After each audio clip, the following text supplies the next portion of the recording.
ಕೊಟ್ಟಿರುವ ವಾಕ್ಯದಲ್ಲಿರುವ ಅಲಂಕಾರವನ್ನು ಗುರುತಿಸಿ ಲಕ್ಷಣದೊಂದಿಗೆ ಸಮನ್ವಯಗೊಳಿಸಿ.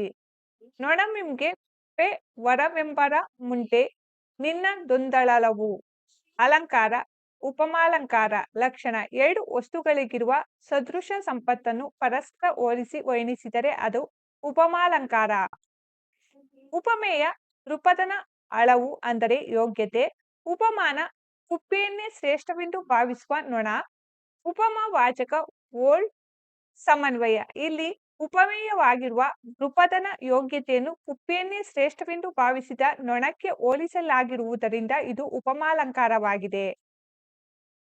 ಕೊಟ್ಟಿರುವ ಪದ್ಯಭಾಗಕ್ಕೆ ಪ್ರಸ್ತಾರ ಹಾಕಿ ಗಣ ವಿಭಾಗ ಮಾಡಿ ಛಂದಸ್ಸಿನ ಹೆಸರನ್ನು ಬರೆಯಿರಿ.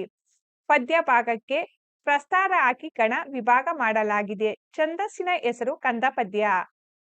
ಈ ಪದ್ಯಭಾಗದ ಛಂದಸ್ಸಿನ ಹೆಸರು